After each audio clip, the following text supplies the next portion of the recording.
Assalamualaikum warahmatullahi wabarakatuh. Waalaikumsalam warahmatullahi wabarakatuh. Perkenalkan, nama saya Asmaul Husna dengan nomor stambuk A501-19008.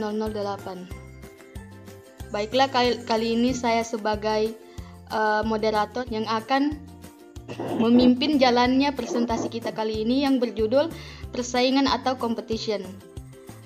Di antaranya nama-nama kelompok kami yaitu Rahul Aditya, Gabriela Tumba, Nova Sapitri, Fauzan Azimah, Nur Zahrani Putri, Zainal Abidin, Pratiwi, Puan Magfira Ramadhani, Aurel Monalisa, Rahmi Ardila, dan Muhadi Susilo. Baiklah, kepada presentasi yang pertama saya persilakan untuk mempresentasikan materi kita. Pengertian persaingan ialah suatu proses sosial ketika antar individu atau antar kelompok bersaing untuk mendapatkan suatu atau tujuan atau keuntungan. Persaingan tersebut bersifat pribadi dan kelompok. Macam-macam persaingan. Berikut ini merupakan macam-macam persaingan. Pribadi.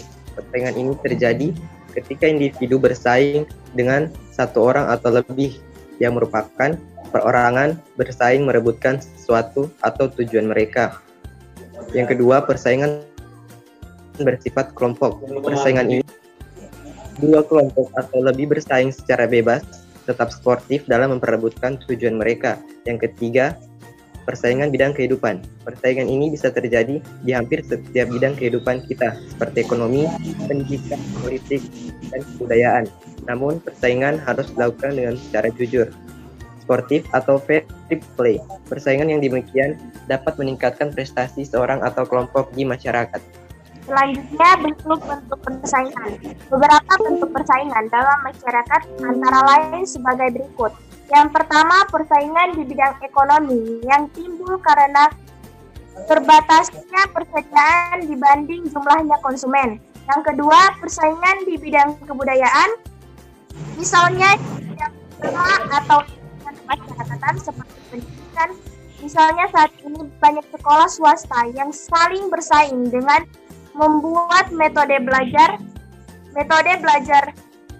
tersendiri seperti school, yaitu sekolah di mana kegiatan belajar mengajar dilakukan selama sehari penuh.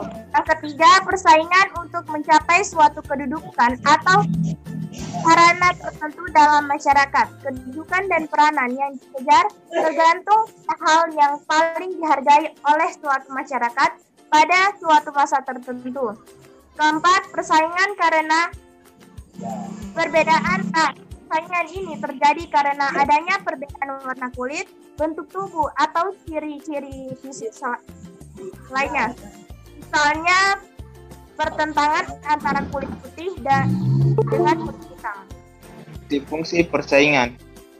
Yang pertama, menyalurkan keinginan-keinginan yang bersifat kompetitif dari perorangan-perorangan atau kelompok-kelompok manusia. Yang kedua, sebagai jalan agar kepentingan-kepentingan serta nilai-nilai yang pada suatu masa menjadi sebaik-baiknya oleh mereka yang bersaing. Yang ketiga, sebagai alat untuk mengadakan seleksi atas dasar jenis seseorang dan peranan yang sesuai kemampuan.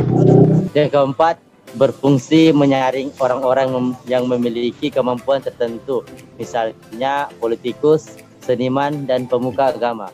Dan yang terakhir yaitu mendorong seseorang untuk memiliki kemampuan tertentu, sehingga ia memiliki kompetensi tersendiri yang berbeda dengan orang lain. Silakan pemateri selanjutnya.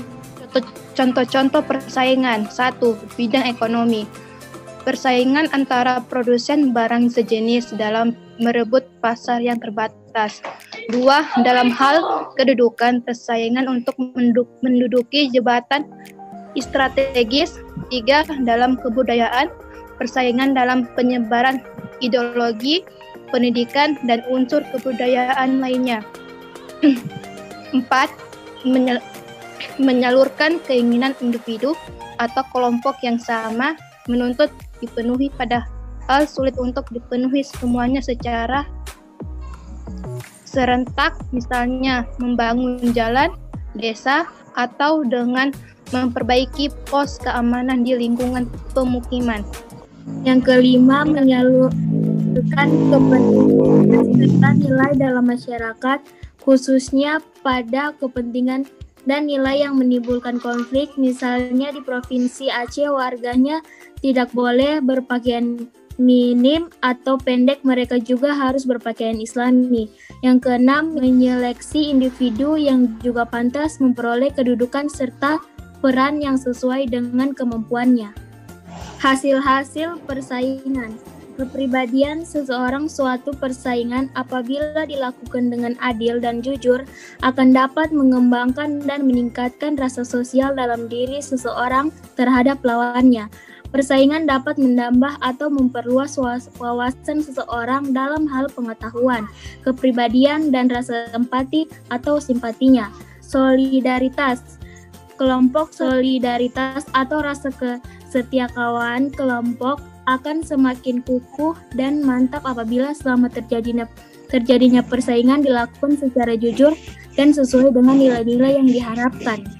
Persaingan juga dapat menyebabkan individu-individu dalam kelompok saling menyesuaikan diri dalam hubungan sosial dan selalu berusaha menjaga kesersian. Kemajuan kemasyarakatan persaingan dapat mendorong seorang untuk meningkatkan semangat dirinya sehingga dapat memberikan pengembangan baik secara materi maupun motif pembangunan masyarakat. Dengan adanya kepentingan yang sehat, suatu masyarakat akan menjadi lebih maju. Organisasi masyarakat, suatu persaingan dan perubahan. Disorganisasi masyarakat, suatu persaingan dan perubahan sosial yang terjadi terlalu cepat akan dapat menimbulkan perpecahan atau disorganisasi apabila masyarakat belum dapat mengimbangi atau menyesuaikan diri terhadap persaingan tersebut. Baiklah, terima kasih untuk para presentator yang sudah menjelaskan mengenai materi kita. Kali ini saya akan membacakan kesimpulan yang telah saya tulis dari materi kita. Persaingan adalah proses sosial ketika antar individu atau antar kelompok bersaing untuk mendapatkan suatu tujuan dan keuntungan. Kemudian, macam-macam saingan ada 3 macam saingan. Yang pertama, persaingan yang bersifat pribadi. Yang kedua, persaingan yang bersifat kelompok. Yang ketiga, persaingan di bidang kehidupan. Adapun bentuk-bentuk persaingan, yang pertama, persaingan di bidang ekonomi, yang kedua, persaingan di bidang kebudayaan, yang ketiga, persaingan untuk mencapai kedudukan, dan yang terakhir adalah persaingan karena berbeda ras. Terima kasih. Baiklah, terima kasih kepada teman-teman yang sudah berpartisipasi dalam melaksanakan presentasi kita hari ini. Saya ucapkan sekali lagi terima kasih. Wassalamualaikum warahmatullahi wabarakatuh. Waalaikumsalam warahmatullahi wabarakatuh.